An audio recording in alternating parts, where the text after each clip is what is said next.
video discussion is presented to you by the Group 2. And before I will begin, I will introduce myself first. I am Melvin Mabana, and we will discuss all about the Module 1 up to Lesson 5 of the said subject, which is the human rights. Now, the question is, what is human rights? Well, the history of human rights began when Cyrus the Great, which is the first king of the ancient Persia, conquered the Babylon and declared the freedom of all the slaves to choose their own religion and racial equity. And that declaration or that charter is now popularly known as in our current generation as the Cyrus Cylinder. What really is human rights?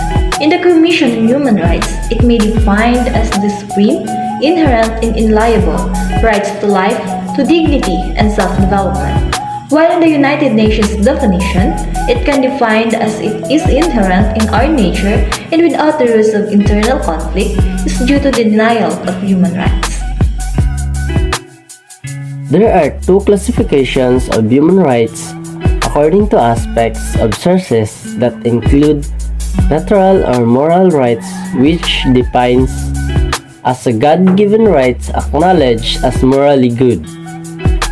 Legal rights consist of constitutional rights that are guaranteed in the Bill of Rights of the Constitutions of lastly statutory right, that is, rights are promulgated by the legislative body. Next is classification of human rights. According to the aspect of life, first is civil rights. First 18 articles in Universal Declaration of Human Rights or UDHR. These are the rights the law will enforce at the instance of private individuals for the purpose of securing to them the enjoyment of happiness. Civil rights guarantee people from abuses of state agents in the exercise of the state's three inherent powers, which is police power, eminent domain, and the power of taxation. Good day, sir. I am John Riti Ayaw, BS Criminology Alpha. So the next is political rights. So Article 19 to 21 in UDHR, these rights are those which enable us to participate in running the affairs of the government, either directly or indirectly. So for example of this is include the right to vote, the right of information on matters of public concern, and the right to initiative and referendum. Economic Social Article number 22, 26, and Cultural Rights Article number 27 to 28 UDHR. Rights of people to self-determination, pursue economic, social, and cultural financial security, ensure life of dignity. It is also called rights because of this particular reason, that the state is expected to take effective measures to fulfill the preference as promotional. Life depends upon resources and political will of the state. Examples of this are the right of property, education, and promotion of social justice. Now let's proceed to the Universal Declaration of Human Rights. These rights include the recognition of the inherent dignity and of the equal and inalienable rights of all members of the human family as the foundation of freedom, justice, and peace in the world.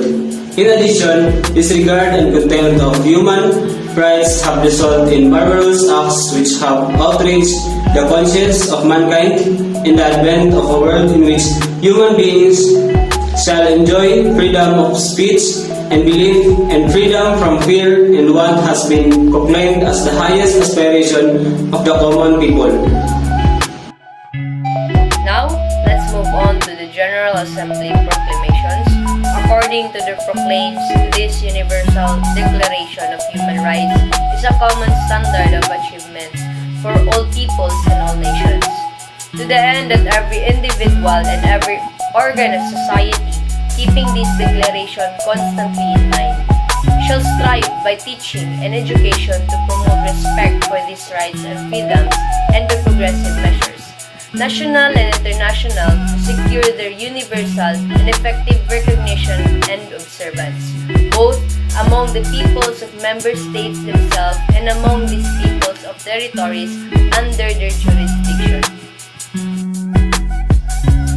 next is Bill of Rights. In Section 1 states that no person shall be deprived of life, liberty, or property without due process of law, nor shall any person be denied in the equal protections of the law.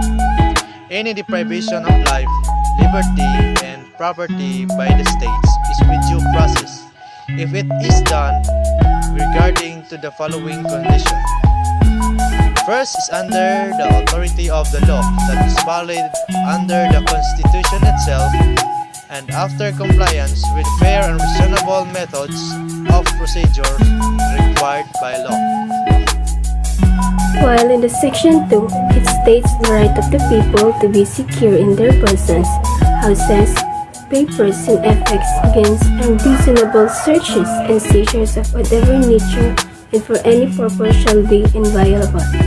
And no search warrant or warrant of arrest shall issue except upon probable cause to be determined personally by the judge after examination under oath or affirmation of the complainant and the witness he may produce, and particularly describing the place to be searched and the persons or thing to be seized. So what is search warrant and warrant of arrest? Well, a search warrant is an order in writing issued in the name of people of the Philippines. By the judge of the trial, either party may utilize as a part of its evidence the testimony of a witness who is dismissed out of or cannot do diligence be found in the Philippines otherwise unable to testify. Now let's proceed to the statutory rights. Stated here is the rights of the accused, and these are the rights accorded to the accused. First is to be presumed innocent until the contrary is proved beyond reasonable doubt. Second is to be informed of the nature and cause of the accusations against him. Third is to be present and defend in person and by counsel at every stage of proceeding, from arraignment to promulgation of the judgment. Fourth is to testify as a witness in his own behalf but subject to cross-examination on matters covered by direct examination. His silence shall not in any manner prejudice him. Fourth is to testify as a witness in his own behalf but subject to cross-examination on matters covered by direct examination. His silence shall not in any matter prejudice him. Fifth is to exempt from being compelled to be a witness against himself. Sixth is to confront and cross-examine the witnesses against him and trial. Either party may utilize as part of its evidence the testimony of witness who is the case out of or cannot due diligence be found in Philippines unavailable otherwise unable to testify.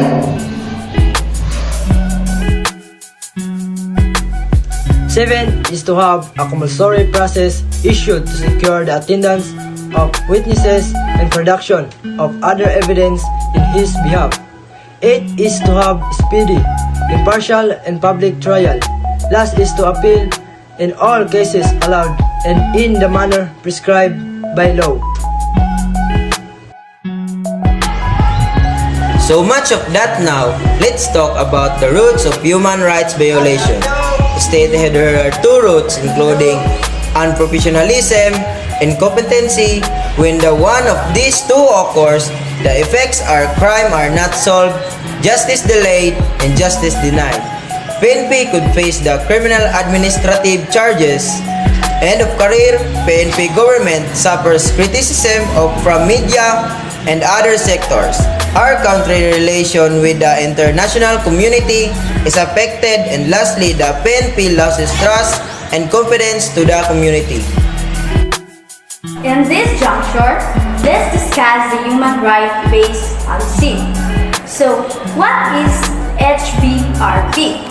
According to this module, it is the comprehensive, systematic, and institutional adherence to national or domestic law on human rights and compliance with international human rights principles, standards, and practice, as well as treaties, conventions, and protocols related to law enforcement of police functions.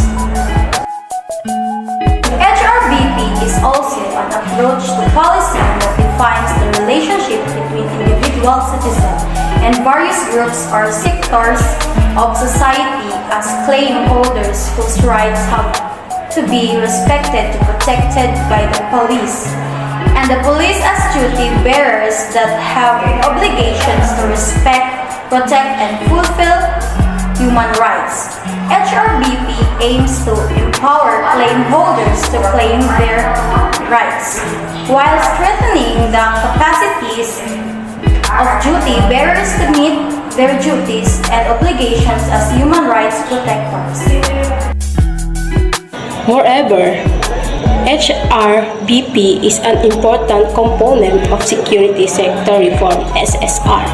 According to the National Security Police 2011 to 2016, the government is committed to pursue the transformation of the security sector by strengthening civilian control and oversight of the security sector to include reform in the defense and law enforcement agencies, and also professionalizing the security forces to include, among others, the establishment of programs designed to train soldiers, police, and other security sector personnel on their respective functions and responsibilities under the Constitution or as provided by law, and develop competencies on human rights, international humanitarian law, ethnic sensitivity, indigenous people rights in accordance with rule of law. Finally, the International Humanitarian Law. But what is International Humanitarian Law? It is a set of rules that seek to limit the effects of armed conflict for humanitarian reasons. It also restricts the methods and means of warfare. In essence, IHL aims to protect non-combatants or a person who are not or no longer involved in armed hostilities. IHL is part of international law or the set of rules that govern relation between nation states. While protecting civilian population and non-combatants, IHL also seeks to protect the natural environment, the preservation of which is needed for human life and survival. IHL only applies to armed conflicts and not to internal disturbances such as riots, demonstrations, protests and rallies, and sporadic or isolated incidents of violence that occur inside the territory of a state. But where did the IHL came from?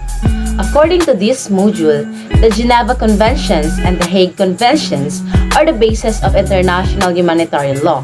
The Geneva Conventions are international standards in humanitarian treatment of victims of war. The said conventions are composed of 4 treaties. Those 4 treaties are the following. First, Geneva Convention for the Amelioration of the Condition of the Wounded and Sick in Armed Forces in the Field, ratified in 1864. Second, Geneva Convention for the Amelioration of the Condition of Wounded, Sick, and Shipwrecked Members of Armed Forces at Sea, ratified in 1906. Third, Geneva Convention relative to the treatment of prisoners. Geneva Conventions are also include modifications or amendment protocols, which include Protocol 1, 1977, relating to the protections of the victims of international armed conflict. Protocol 2, 1977, relating to the protections of the victims of non-international armed conflict. Protocol 3, 2005, relating to the adoptions of an additional distinctive and blame other treaties that are related or considered in the observance of IHL, include the conventions that prohibit the use of landmines, chemical weapon, blinding laser weapon, among others.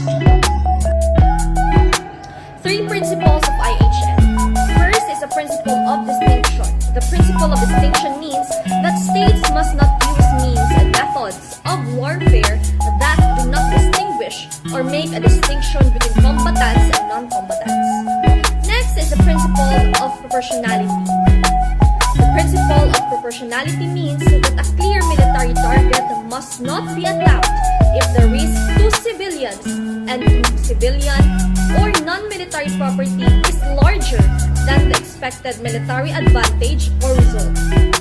Third and last principle of precaution.